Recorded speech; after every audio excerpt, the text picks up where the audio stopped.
for you to admit which side you're on. It's the story of two girls who find out about this school for witches and queens and princes called the School for Good and Evil. They actually get transported to this school. We've been expecting you.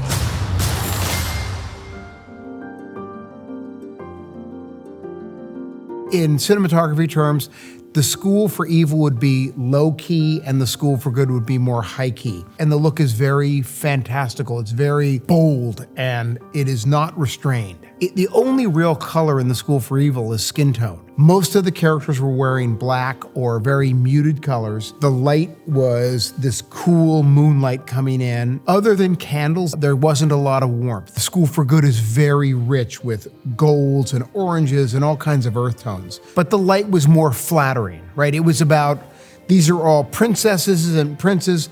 We just wanted to fill in all the shadows. So that's right from the beginning is sort of how you can separate the two schools. Depending on the nature of the drama of the scene, we would decide how we wanted to block it and move. If you can see behind me, none of the ground is flat, which makes it very hard to roll the camera on a traditional dolly. So we were utilizing the Techno crane, which is a telescoping crane to kind of allow us to move the camera in a very kind of free way. It seems like audiences today are used to a lot of camera movement, and we certainly embrace that, especially for the young audience. On this movie, we're using the H-series Panavision lenses. The results out of those lenses have been so beautiful. I like the medium format sensor because longer lenses that give you a wider field of view. So a 40mm lens gives you the field of view of a 24mm lens in Super 35. And I just like that compression.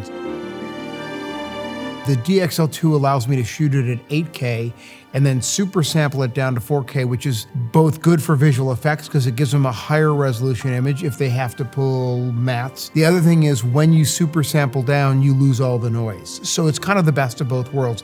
Visual effects is very happy because they actually have 4 times the amount of information they need. At the end, we bake it all down into a smaller package, but it's a win-win. I always was shooting at 1600. We were doing a lot with candlelight, with flambeau torches. I was able to get a really nice exposure with all of those things. That's where I think having that extra speed, you don't necessarily think you need it until suddenly you need it, but with the DXL, you've got it there. It's always in your back pocket.